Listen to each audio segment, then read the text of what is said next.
Eu queria falar sobre... Os irmãos sabem também, tem sido considerado, infelizmente, vocês já vão saber por que é infelizmente. Infelizmente, o mês de março tem sido considerado o mês das mulheres. Tem dois motivos porque, infelizmente, que março é considerado o mês das mulheres. O primeiro motivo é porque eu faço anos em março. O segundo motivo é porque os homens, dia do pai, também calha em março. Então, temos que rever esse conceito de ser março o mês da mulher. Mas vamos falar algo que até também eu já partilhei uma vez com os irmãos, mas costuma-se dizer, eu tenho 3 motivos para partilhar de novo essa palavra. Primeiro, é porque muitos de vocês não estavam aqui quando eu partilhei essa palavra que eu vou partilhar. Segundo motivo, disse que para algo ficar definitivamente conosco, nós temos que ouvir pelo menos 15 vezes. É o que as pessoas dizem. E não vamos ter que pregar isso 15 vezes, não se preocupa. Mas o terceiro motivo é também porque nós temos estado a manter alguns registros e colocá-los no nosso canal do YouTube. E, por causa disso também, é uma palavra que eu vejo que muita gente... Na verdade, eu estou a falar para vocês, mas eu estou a falar para milhões de pessoas também. Então, é um bocado isso também. Na verdade, é uma palavra que não tenho ela registrada, nem em áudio, nem em vídeo. E por que não tê-la e abençoar mais pessoas, mais angolanos principalmente, além daqueles que estão aqui. Muita gente me cobra, pastor, essa semana o pastor não postou a pregação. Eu acho até injusto, né? Tipo, há de chegar um momento que eu vou ter que falar assim, olha, queres ouvir, vem mesmo lá no Centro Erroi, não vamos mais postar nada. Mas por enquanto vamos sim postar, vamos abençoar as pessoas com aquilo que Deus tem falado ao nosso coração. Quero ser uma Maria, vai com as outras. Ontem foi Dia da Mulher Angolana, né? E o título dessa mensagem é: quero ser uma Maria, vai com as outras. Essa expressão geralmente é usada de forma negativa. Essa aqui é uma Maria, vai com as outras. Quer dizer que só segue, né? Só segue bala. Também para usar uma expressão que acabei de usar há bocado. Alguém que só imita, alguém que só vai, facilmente influenciado. É usada a expressão Maria vai com as outras. Mas eu quero hoje refletir e usar essa expressão assim de uma forma positiva. Eu quero ser um Maria vai com as outras. E você já vai entender por quê. Quero falar sobre as 4 Marias. 4 Marias e a sua interação com Jesus Cristo. E eu quero aprender com essas 4 mulheres. Não, são 5. Vou falar 4 agora. São 5 Marias aqui. 5 Marias. E eu tenho uma pergunta para você, primeiro, antes de continuar. Quem tem uma Maria em casa? Em casa eu digo na família, né? Quem tem Maria na família? Levanta bem alta a sua mão. Ok. Quem não tem Maria na família? Quem não tem Maria na família de forma nenhuma, nem tia, nem prima, nem nada? Ok, agora todo mundo tem Maria. Tudo tem Maria na família. Eu tenho uma irmã, Maria. Tive uma avó, Maria. A mãe do meu pai era Maria. Tenho a irmã que me segue, é Maria. Então, nós temos Maria na família.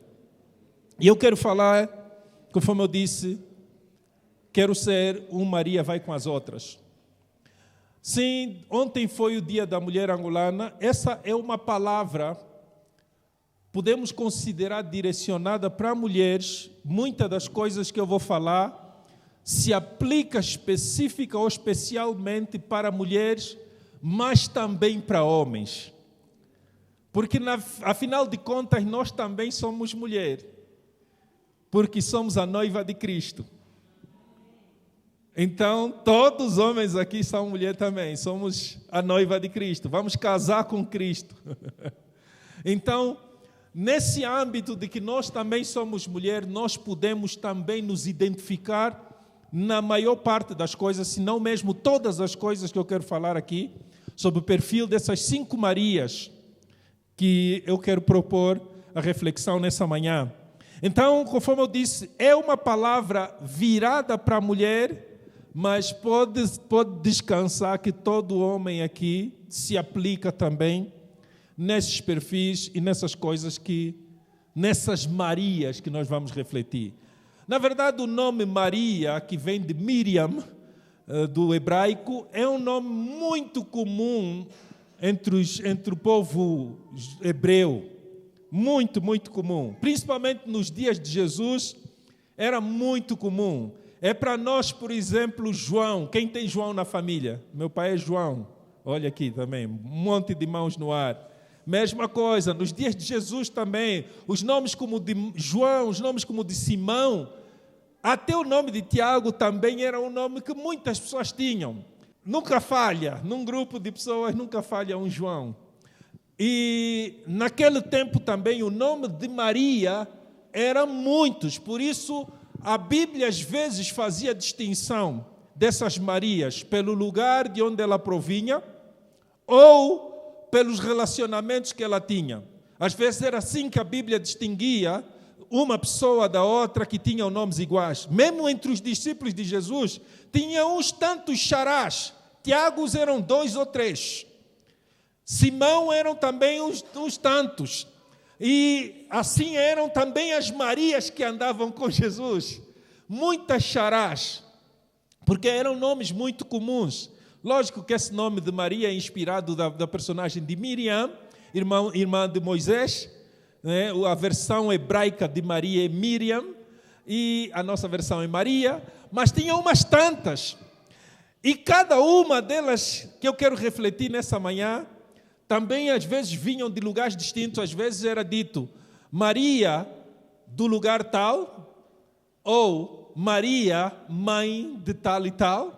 Era assim que eles distinguiam várias Marias que estavam naquele tempo, principalmente que acompanhavam o ministério de Jesus. Então vamos olhar para 5 Marias aqui, que a Bíblia nos mostra o perfil delas, algumas das coisas que elas fizeram, e eu quero tirar lição dessas Marias, eu quero refletir no que essas Marias fizeram, e eu quero trazer para ti, para que você seja uma Maria, vai com as outras Marias, uma Maria que vai com as Marias da Bíblia, né? Agora você entende o porquê que eu quero ser uma Maria, vai com as outras. Eu quero ser como as Marias da Bíblia. Não se preocupe, isso não tem nada a ver com culto a Maria, fique descansado, porque nós vamos olhar para essas Marias simplesmente como pessoa, sua interação com Jesus Cristo e o que elas fizeram, e eu quero tirar delas desafio para nós, para reflexão, principalmente nesse mês que está a ser considerado injustamente como o mês das mulheres. O injustamente você já sabe por quê.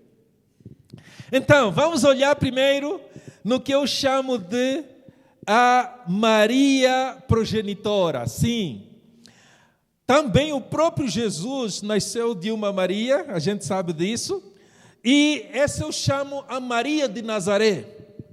A Maria de Nazaré, em muitos casos eu vou falar a Maria do lugar tal, e em outros casos eu vou falar Maria, mãe de fulano. Mas aqui vamos falar Maria de Nazaré, ou também Maria, mãe de Jesus, conforme a Bíblia chamava. E o que eu quero trazer como reflexão dessa Maria? O que eu quero ser como essa Maria? Essa é a Maria progenitora, ou a Maria que gera Filho de Deus. E eu aqui estou a falar, não estou a falar da Maria que gerou, estou a usar isso como o exemplo a seguir de Maria, assim como essa Maria gerou Jesus, Filho de Deus, nós somos chamados também a gerar filhos de Deus. E eu aqui estou a falar no âmbito físico e no âmbito espiritual. O que é isso? Essa Maria gerou filho para Deus. E a minha pergunta é, isso aqui na verdade é levado no campo do evangelismo. Quantos filhos você tem? Muitas pessoas hoje entendem mal. Sabes que hoje também um dos desvios no cristianismo é a tal de paternidade espiritual. Vou já explicar o que é isso. Muito cuidado com esse negócio de paternidade espiritual. Não há respaldo bíblico para o que tem sido apregoado, principalmente em África. Isso até é principalmente um desvio aqui da África, que começa aí com as Nigérias e Congos, de ter pai espiritual. Infelizmente isso chegou aqui a Angola e está muito forte.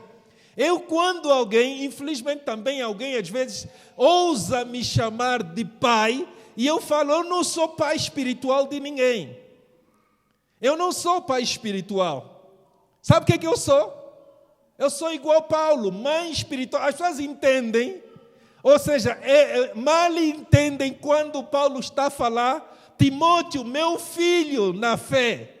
Sabe o que as pessoas pensam? Que Paulo está a falar, eu sou pai espiritual de Timóteo. Não, ele está a dizer, eu sou tua mãe espiritual. Ele fala para os Gálatas, Gálatas, meus filhinhos, por quem eu outra vez sinto dores de parto. Quando Paulo está a falar que eu tenho filhos, ele está a dizer, eu gerei, eu engravidei de Deus e vos nasci. Eu sou vossa mãe espiritual. Não está a dizer que eu sou vosso pai espiritual. As pessoas não entendem isso. Pensam que Paulo está a falar que ele é pai espiritual de Timóteo. Não, Paulo é mãe espiritual de Timóteo. Por isso que ele fala, meus filhos, a quem outra vez eu sinto dores de parto. Como é que pai sente dores de parto? Não. Quem sente dor de parto é mãe. E Paulo se coloca como uma mulher que engravida de Deus e gera filhos na fé. E ele diz assim, meus filhinhos, por quem outra vez eu sinto dores de parto. E as pessoas pensam que Paulo está a falar de paternidade espiritual. Sabe o que Jesus disse? A ninguém chameis pai, porque um só é o vosso pai que está nos céus. Então esse negócio de chamar pai nos homens, cuidado, é o começo de um grande desvio. E nós sabemos as religiões que tem alguém que chama de pai, o que é que isso dá? Onde é que isso vai parar quando nós chamamos alguém de pai? Porque o próprio Jesus enfaticamente várias vezes falou, a ninguém chameis pai. Uau! Espera aí, mas nós temos pai, mas ele está a dizer, no âmbito espiritual, esquece, vocês só têm um pai. Tudo o resto é mãe e filhos. Você pode até ser mãe de alguém, mas pai espiritual de alguém, alguém, as pessoas só têm um. E o próprio Jesus é quem disse isso. Um só é o vosso pai que está no céu. Tudo o resto. Por isso é que Deus não tem neto. Deus não tem sobrinho, Deus não tem bisneto, Deus só tem filhos. Porque tudo é filho de Deus. Aqueles que são gerados em Cristo Jesus. E quem é a mãe deles? Aquele que o gera em Deus. É a mãe. Aquele que o gera em Deus é a mãe. Aquele que é esposa de Cristo. Aquele que é esposa, noiva, é a mãe. Então, quando nós geramos filhos na condição de mãe. E uma das coisas que nós encontramos, há um poder muito grande, uma bênção, vamos chamar assim, o gerar alguém, o conceber e carregar por 9 meses, ou dependendo da situação, 7, às vezes até 10 meses. O gerar alguém é um privilégio dado às mulheres. É um grande privilégio dado às mulheres. E nós temos a oportunidade de, em Cristo, engravidar e gerar filhos na fé. Nós não somos pai espiritual, nós somos mãe espiritual. Que fique bem entendido isso. Esse negócio de paternidade espiritual leva a erros graves no cristianismo. Tenho visto muito. Aqui em África hoje isso virou febre. Paternidade. E sabe, essa conversa de paternidade é muito encontrada, principalmente em igrejas com compromissos com espíritos diabólicos. Isso é muito forte, essa linguagem de pai espiritual. Então, evite chamar alguém de teu pai espiritual. Deus é teu pai. Tudo o resto, se alguém te gerou em Cristo, é tua mãe espiritual. Esse é o propósito. Então, a primeira Maria que eu quero refletir aqui, nós podemos encontrar isso em Lucas, capítulo 1, versículo 27. Diz assim, Lucas capítulo 1, versículo 27, e depois vamos ler também no versículo 31 a 33. Há uma virgem desposada com um varão, cujo nome era José, da casa de Davi, e o nome da virgem era Maria. Essa é a primeira Maria aqui. A primeira Maria que eu quero ser como ela, que gera filho para Deus. Versículo 30. E disse-lhe então o anjo: Maria, não temas, porque achaste graça diante de Deus.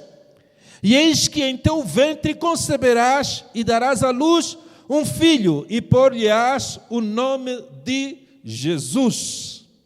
Essa Maria gera filho para Deus, gera filho de Deus.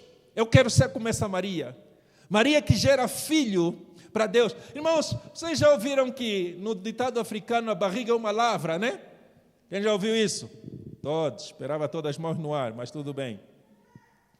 Diz que a barriga é uma lavra, mas quando fala-se isso, fala-se também como quem diz, uma incógnita. Às vezes uns são malucos, outros vão sair drogados, outros vão sair engenheiro, outros vão sair doutor, outros vão sair boas pessoas, outros vão sair... Não. Nós temos que ser como Maria. Nossos filhos têm que ser homem de Deus, de ponto final. Amém ou não? Não tem lavra aqui que sai coisa ruim. São lavra de boas coisas, aí tudo bem. Lavra para filho de Deus. Né? Essa Maria, ela acredita no chamado do filho que gera e motiva a desenvolver o seu potencial. Em João 2, os irmãos também conhecem essa história como as bodas de Caná da Galileia.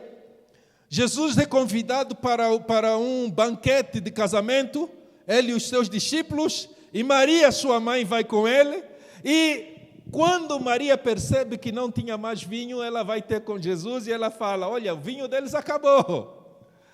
E sabe o que Jesus responde a Maria? Ainda não é chegado o meu momento.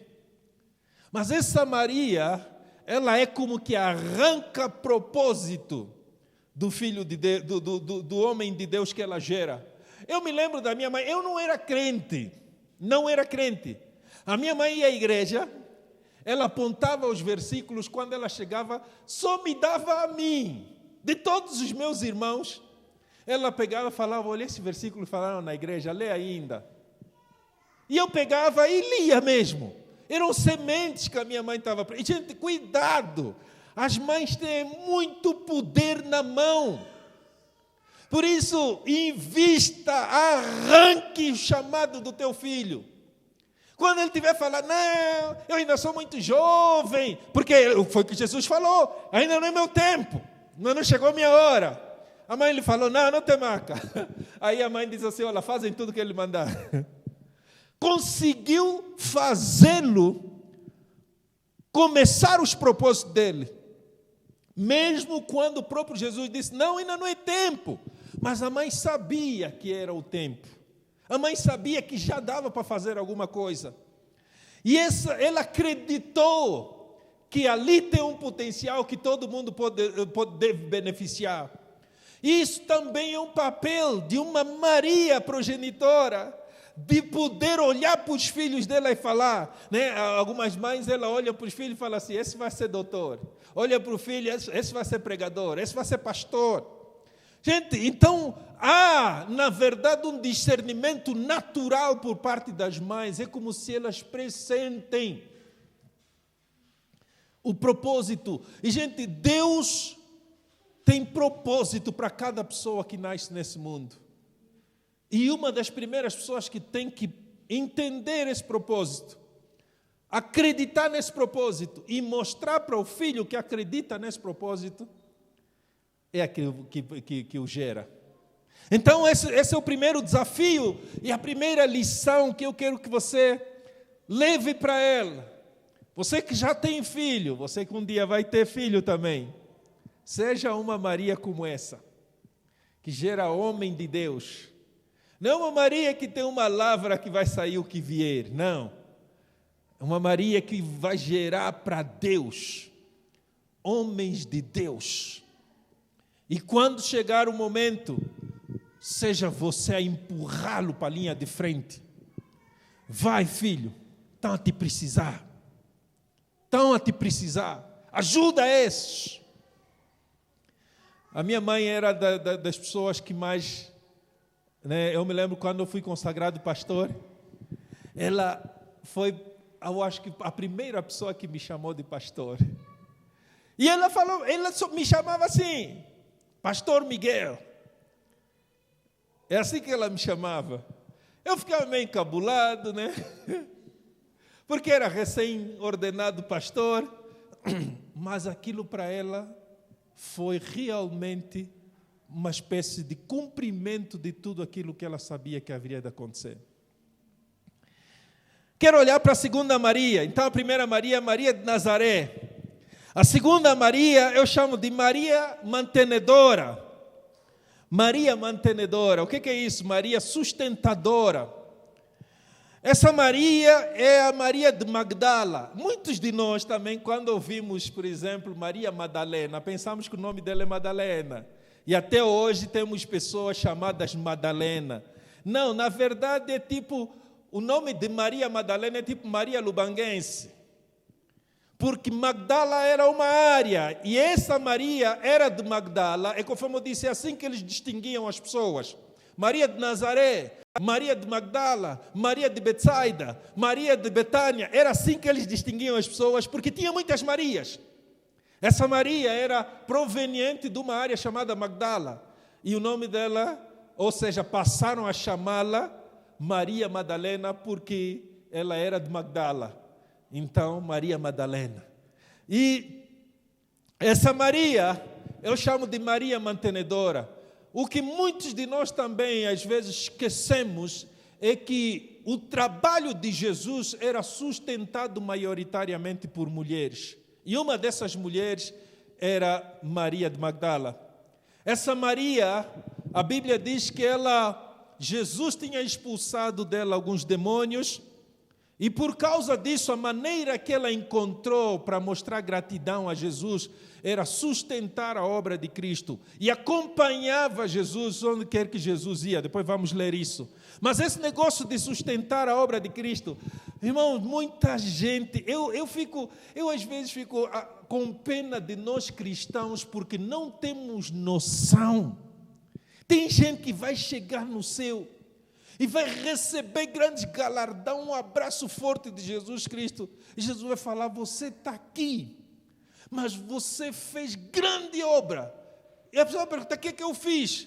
Você sustentou a minha obra. Muitas pessoas não sabem. Gente, há dias eu estava a ouvir, ontem ainda, estava a ouvir o testemunho de um homem que não era cristão, mas o diabo também sabe quando alguém tem parece que Deus, né, chama-se, tem uma estrela de Deus, tem um brilho de Deus. O diabo sabe que essa pessoa, nas mãos de Deus, pode fazer grandes coisas, então o diabo vai fazer de tudo para tentar afastá-lo ao máximo de Deus.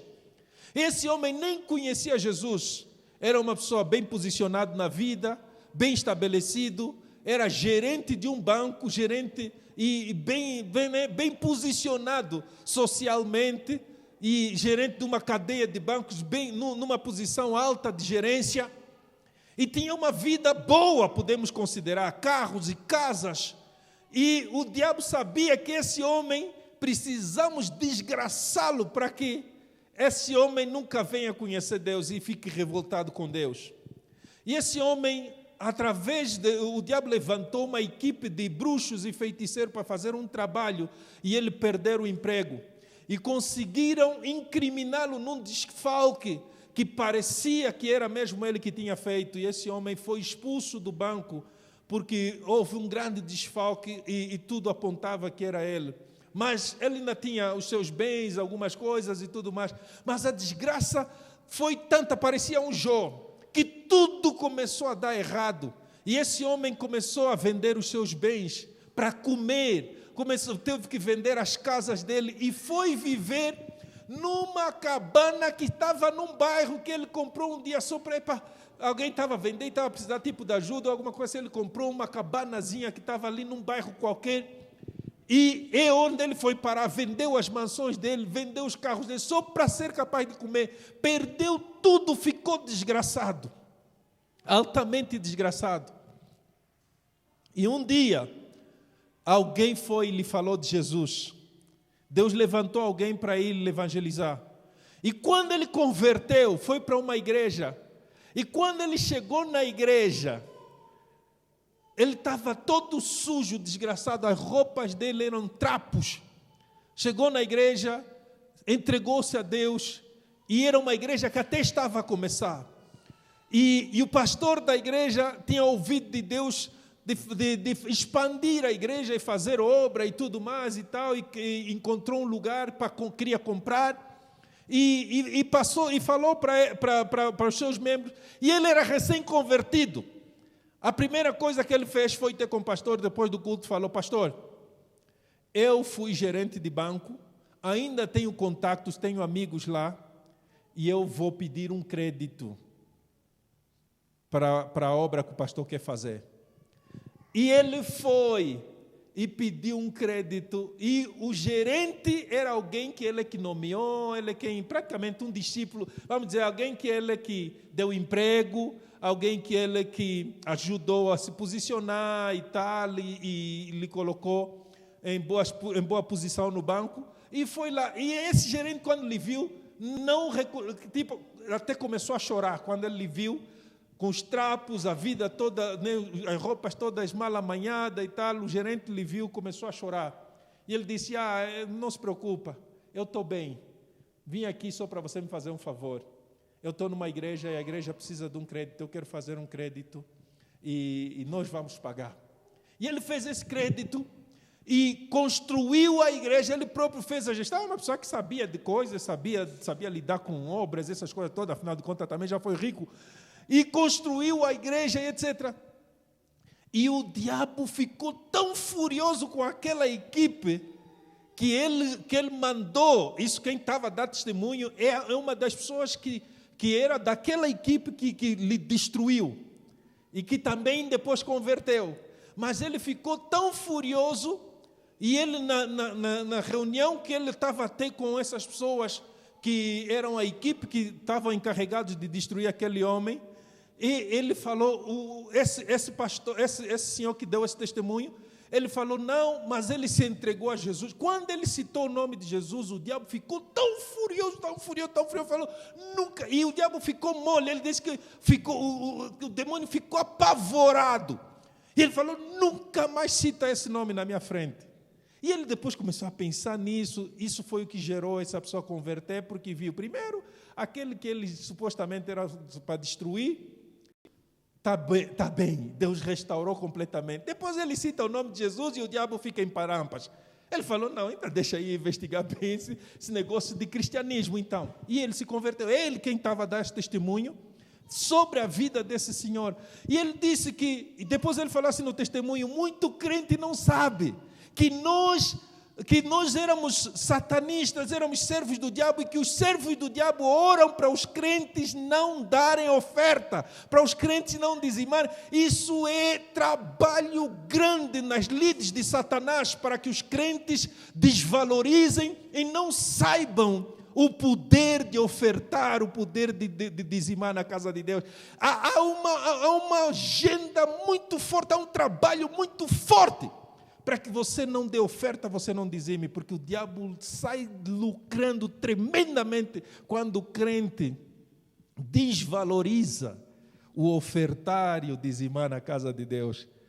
Então, eu estou a falar isso porque muita gente não tem noção do impacto que a sua oferta faz na obra de Deus. Eu vim para aqui para o Lubango como missionário da Jocum. A minha equipe de mantenedores era composta maioritariamente de mulheres. Só tinha 2 homens. Um que também depois foi consagrado pastor comigo, outro que era um irmão que na altura era um gerente no tempo da SAL. Lembra da companhia de aviação SAL? Ele era gerente da agência da SAL e era um dos meus mantenedores. O resto eram tudo mulheres. Algumas delas já estão com o Senhor, algumas delas eram já mulheres de idade. E me sustentavam naquela altura o que talvez hoje equivalia a 1.200, 2.000 kwanzas mês. E eu vim para aqui, comecei o trabalho de Jocum e fiquei quase 7 anos só com o sustento daquele pessoal, daquelas mulheres. Eram, acho que, 6 ou 7 mulheres que sustentavam o meu ministério aqui, talvez, e mais 2 ou 3 homens. 3 homens, agora lembrei de mais um. Era uma equipe de perto de 10 pessoas.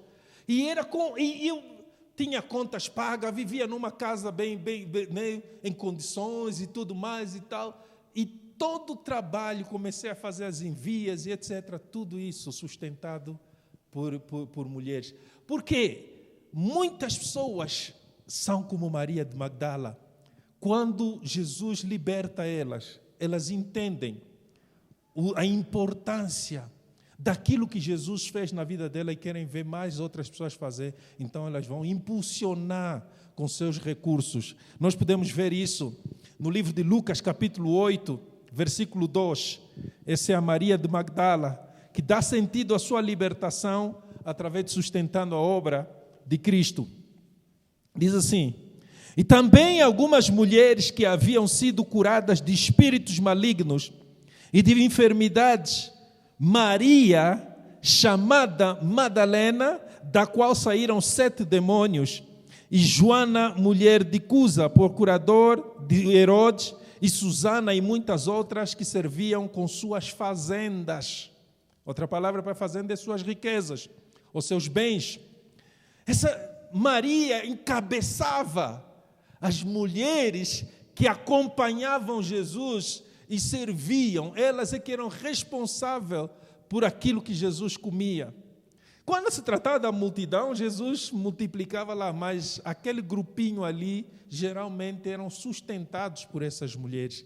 Então, essa segunda Maria, que é a Maria mantenedora, a Maria de Magdala, sustenta a obra de Cristo como expressão de gratidão pela sua libertação. A terceira Maria é a Maria missionária. A Maria missionária. A Maria missionária é pioneira na obra missionária, é das primeiras a saber da ressurreição e das primeiras a anunciar. Você pode encontrar isso também no livro de Lucas, capítulo 24. Lucas, capítulo 24, versículo 9 a 10. Vamos ler, diz assim: aqui, Jesus tinha sido morto, sepultado e agora ressuscitou, acabou de ressuscitar.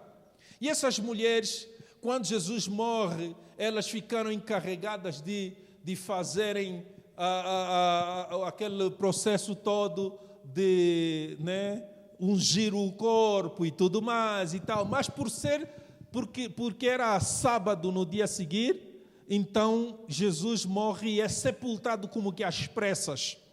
Então elas esperaram que Jesus, depois do sábado terminar, para ir para lá, para o sepulcro, para fazerem aquilo que não tinham feito no dia anterior. E quando chegaram lá, para a surpresa delas, Jesus ressuscitou. Mas quem foram as primeiras a anunciar que Jesus ressuscitou? Foram as mulheres. As pessoas às vezes desconsideram a capacidade anunciadora de mulher. Mas Jesus confiou o anunciamento momento da ressurreição, primeiramente as mulheres. Ele disse: vão dizer a Pedro e aos outros que eu já ressuscitei e eu vou adiante deles para Galileia. Isso era em Jerusalém. Jesus morreu em Jerusalém e foi sepultado ali. Mas aquele povo todo vinha da Galileia, uma província mais a norte. E eles estavam ali por causa de que era Páscoa e Jesus tinha sido morto e tudo mais e tal, e foi sepultado. Mas eles pertenciam, mais dia menos dias, eles tinham que voltar para a terra deles, que era na Galileia. E Jesus ressuscita e ele diz para essas mulheres: vai dizer aos outros que nós já ressuscitamos. Então essa Maria é a Maria missionária, é a Maria que anuncia Jesus, a obra de Cristo, aos demais. Sabe quem é o seu público-alvo também? Porque também hoje as pessoas, principalmente com essa coisa que só podemos dizer mesmo que é coisa de homens, de dizer que mulher não pode ser consagrada, pastor, de que mulher não prega, que não sei o quê. Que tá. Gente, as primeiras pregadoras da ressurreição foram mulheres. E às vezes as mulheres deixam que a mentalidade machista dos dias em que elas vivem lhes trave de serem as anunciadoras. Você pode não ser anunciadora de todo mundo, conforme é Pedro, Paulo, João, Tiago, os outros, mas esses ouviram pela primeira vez das mulheres. Então a mulher tem um público-alvo. Muitas de vocês, a primeira pessoa que vai ouvir o evangelho de ti é o teu filho. Você tem um público-alvo. Há pessoas que muita gente fala do Billy Graham. O Billy Graham atribui muito do que ele se tornou à mãe dele. Muita gente fala de pessoas que fizeram grandes obras nesse mundo, mas sabe quem foi as primeiras pregadoras dela? Foram as mães deles. A mãe é a primeira, na verdade, o público-alvo da mulher é curto. Nesse caso aqui, o público-alvo dela era 11. Essa mulher aqui, o público-alvo dela eram 11 pessoas, que eram os apóstolos. E os apóstolos depois é que iam levar para a multidão. Não se preocupe se o teu público-alvo não é a multidão. Você tem que achar os teus 11. Às vezes o teu 11 é o teu filho. Às vezes o teu 11 é o teu irmão. Às vezes o teu 11 é o teu pai. Às vezes o teu 11 é aquele que está perto de você. Você tem uma obra de anunciação para fazer.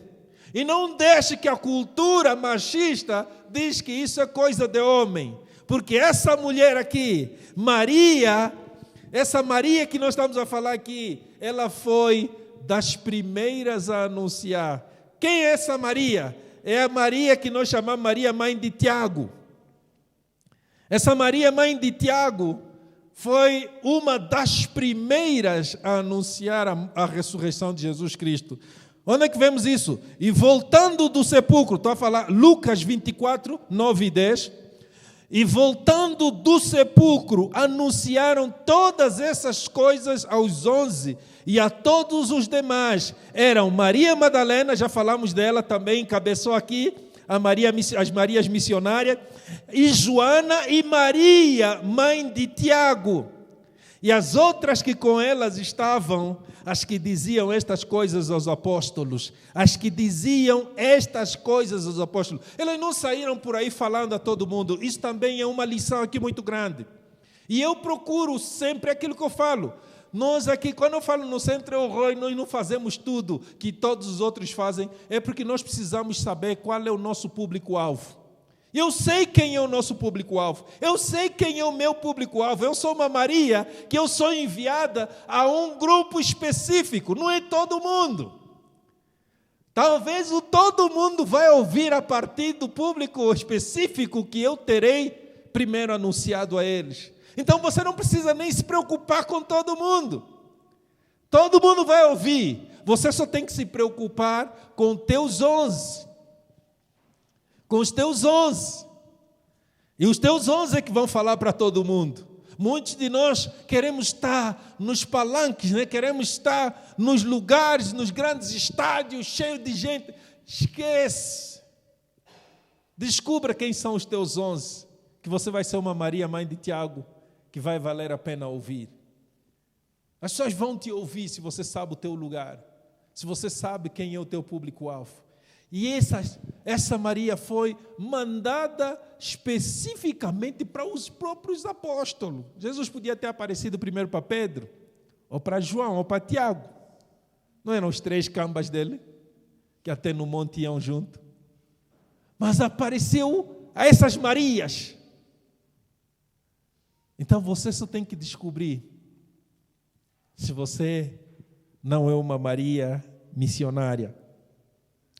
A outra Maria,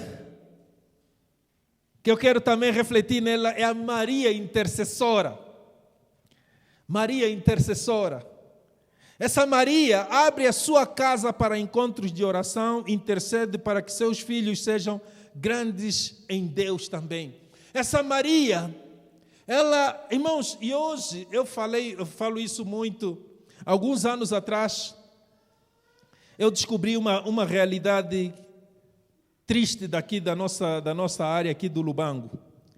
Nós não temos, não sei se eu vou chamar de coragem ou vontade de abrir a nossa casa. Eu vi isso porque alguns anos atrás, enquanto pastoreava, eu falei, vamos criar células. Mas muita gente torceu o nariz, fazia muitas desculpas. Por exemplo, nós no Centro Roy começamos a falar de células há 2 anos atrás, até hoje nunca conseguimos implementar. Na verdade, tem que ter uma Maria que diz assim, pastor, eu quero uma célula na minha casa. Isso está a faltar. Isso está a faltar. Essas Marias que abrem. Por que eu estou a falar que aqui no Lubango é algo difícil? Que eu descobri também com muita tristeza que nós temos muita vergonha das nossas casas aqui no Lubango. Em outros lugares as pessoas são muito rápidos a falar, não, vamos orar, vem na minha casa, vamos orar. Nós aqui, isso é uma coisa que as pessoas são muito reservadas. Eu descobri porque nem vou falar aqui. Mas, olha lá, Atos 12:12. Atos 12:12. Só para situar os irmãos, Pedro estava preso e ia ser morto. O plano de Herodes era matar Pedro. Já tinha morto Tiago, um dos 3 da tripla, né, do trio que eu acabei de falar aí há bocado. Um dos 3 já tinha sido morto, Tiago. E Herodes falou, vou aumentar a minha popularidade. Já que esses homens estão a fazer muito rebuliço aqui na cidade de Jerusalém, vou matar mais um nessa Páscoa. Ele gostava na Páscoa agradar o povo para ter popularidade. E queria aumentar a popularidade dele mandando matar Pedro. Então, mandou prender, mandou guardar, para depois, no dia certo, fica aí à espera do matadouro. Só que enquanto estava Pedro na cadeia, na casa de uma certa Maria, muita oração. Então, essa Maria intercessora, ela abre a sua casa para a oração. Diz lá, versículo 12. Vou ler no 11 para situar um bocado os irmãos. E Pedro, tornando a si, disse, agora sei verdadeiramente que o Senhor enviou o seu anjo e me livrou da mão de Herodes e de tudo que o povo dos judeus esperava. E considerando ele nisso, foi à casa de Maria, mãe de João, que tinha por sobrenome Marcos, onde muitos estavam reunidos e oravam. Então essa casa virou uma igreja, virou uma célula de oração. Casa de Maria, mãe de João. E esse é outro desafio para si. Faça da tua casa um lugar para orar. Faça da tua casa um lugar onde se reúnem, ainda que seja a tua família de casa. É importante nós termos isso. Fazemos da nossa casa uma célula de oração. Essa é uma Maria que conhece o seu propósito. E ela sabia, aqui vai sair rajada de oração. E estavam lá, um grupo de mulheres e homens a orarem na casa dela. A última Maria que eu quero falar aqui é a Maria adoradora. A Maria adoradora. Essa Maria é a Maria de Betânia. Essa Maria é a Maria de Betânia. Ela desenvolve intimidade com o Senhor, separando tempo para estar com Ele e ouvi-lo, mais do que apenas servi-lo. Todo mundo conhece a história das duas irmãs, Marta e Maria.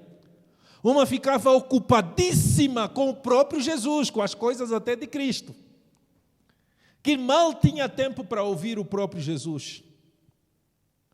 E essa aqui não só ouvia, mas ela foi além, ela adorou de uma maneira como nunca ninguém mais fez e nunca ninguém tinha feito antes.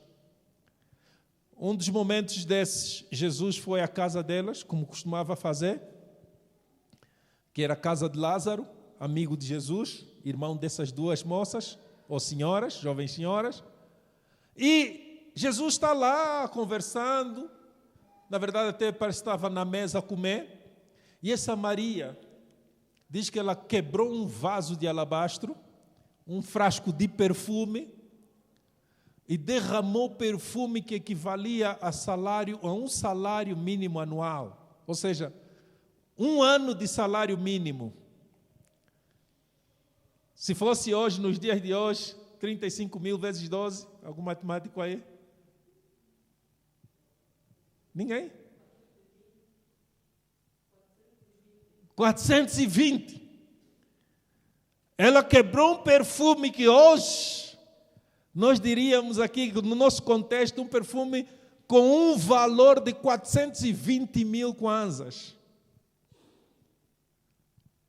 E desfez, derramou perfume nos pés de Jesus, limpou com o cabelo, chorou nos pés de Jesus. E todo mundo começou a criticar. Judas foi o primeiro a criticar, falou: que desperdício! Esse dinheiro todo, esse perfume podia ser vendido. Foi o que Judas falou, depois leia lá em casa. Esse perfume podia ser vendido e com esse dinheiro podia-se ajudar os pobres. As pessoas às vezes não entendem que para adorar, às vezes a prioridade da adoração supera tudo. Muita gente critica, esse dinheiro todo na igreja, podia-se fazer tanta coisa com esse dinheiro, não é assim que as pessoas falam? As pessoas falam, fazem isso. Que desperdício. Eu me lembro uma vez, fomos à casa de uma Maria também, o nome dela não era necessariamente Maria, mas ela abriu a casa dela para nós estarmos lá no encontro de oração e de adoração, e estava eu e mais uns irmãos. E esses irmãos tinham uma menina. Aquela moça canta, é uma das melhores vozes que eu já ouvi em Angola. Canta, canta, canta, canta. E estava um irmão a tocar a viola e ela a cantar. E essa senhora era uma senhora também assim bem posicionada socialmente. Estava ela e a irmã dela, eram mestiças, no Lubito, lá na Restinga. Restinga só vive, né? Quem está familiarizado com o contexto da Restinga é lugar onde vivem a sociedade alta lá no Lubito. E estávamos lá a jantar e depois tiramos um momento para orar e tal, e estávamos a louvar a Deus. E a irmã dessa senhora, dona de casa, olhou para aquela moça e falou assim: filha, você está se perdendo na igreja. Eu posso te patrocinar, você vai ser uma grande cantora. Ela falou: você está a desperdiçar o teu talento cantando na igreja. Me doeu aquilo, doeu a todos que estávamos lá. Ela não era cristã, mas assim, né, aquela cristã. E para ela aquilo era um desperdício. A menina tinha uma voz, um domínio de voz, mas cantava. Ela depois, eventualmente, foi viver para Portugal, ela e o marido dela. Naquele dia até estava ela pronto, eventualmente ela foi viver para Portugal, mais tarde gravou um disco e tudo mais e tal, até hoje vive lá. Isso era nos anos 90. Mas cantava, cantava, cantava. E aquela senhora olhou para ela e falou assim: filha, você está se perdendo na igreja. É assim que as pessoas pensam, que a adoração a Deus é desperdício.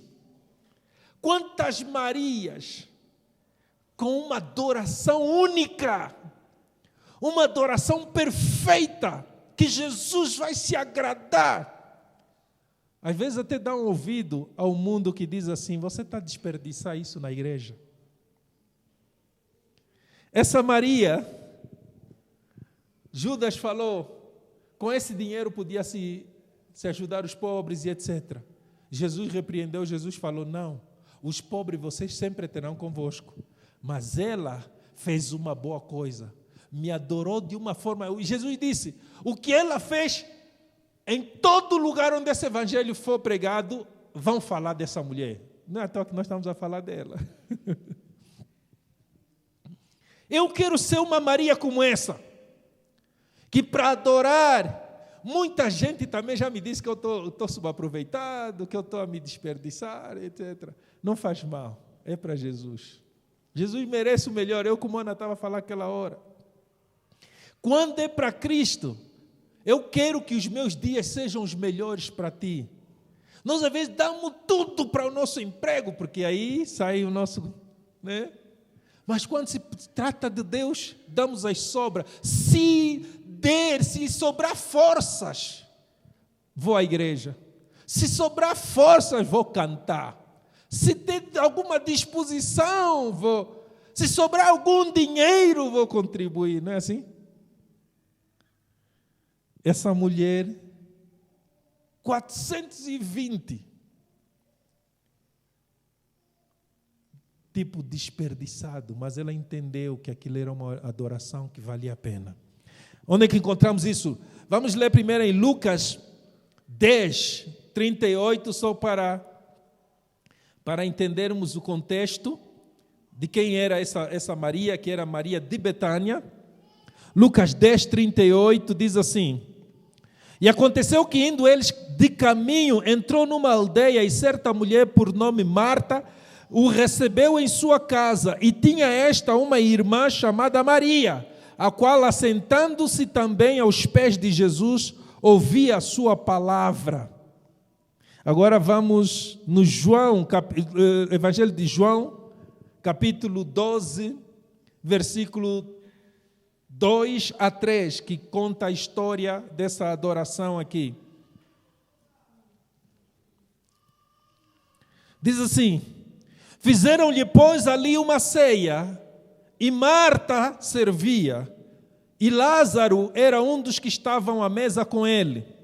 Então Maria, tomando uma libra de unguento de nardo puro, de muito preço, ungiu os pés de Jesus e enxugou-lhe os pés com os seus cabelos, e encheu-se a casa do cheiro do unguento. Então um dos seus discípulos, Judas Iscariotes, filho de Simão, o que havia de traí-lo, disse: por que não se vendeu este unguento por 300 dinheiros e não se deu aos pobres? Ora, ele disse isso não pelo cuidado que tivesse dos pobres, mas porque era ladrão, e tinha a bolsa e tirava o que ali se lançava. E disse, pois, Jesus: deixa, para o dia da minha sepultura guardou isto, porque os pobres sempre os tendes convosco, mas a mim nem sempre me tendes. Olha lá, Judas, que desperdício. Já posso imaginar ele a rolar os olhos.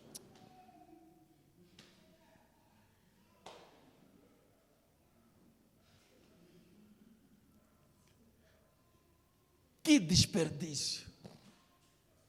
Está aqui alguém que sabia que para Jesus não podemos medir esforço. Na outra ocasião, enquanto a irmã dela atrapalhada, irmãos, para ouvir a palavra, não há nada. As pessoas já sabem, eu falo sempre isso. Não me ligue antes das 9, porque até 9 horas é eu e Deus. Não interessa o que vem. Não interessa. Eu não sou Jesus Cristo, não vou te resolver lá. Então, pode esperar e ligar depois das 9, porque antes disso eu estou a conversar agora com o meu Jesus. Amém. Quero ser uma como essas Marias. Uma Maria vai com as outras. E o meu desafio para vocês, principalmente para as nossas irmãs aqui, que você seja alguém com o perfil dessas Marias.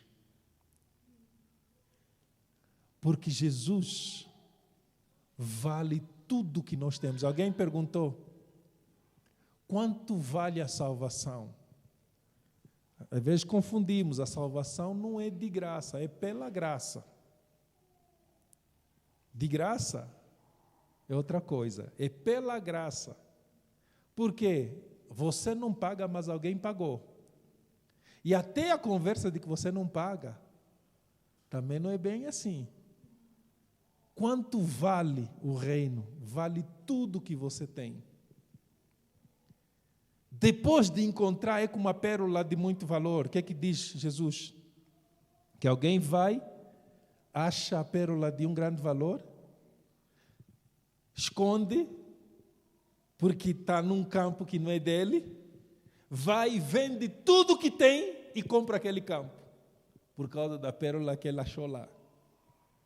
Vende tudo que tem e compra aquele campo. Quanto vale o reino? Vale tudo que nós temos. E essas Marias entenderam isso. Que você seja uma Maria que vai com essas Marias. Você recebe nessa manhã? Deus te abençoe.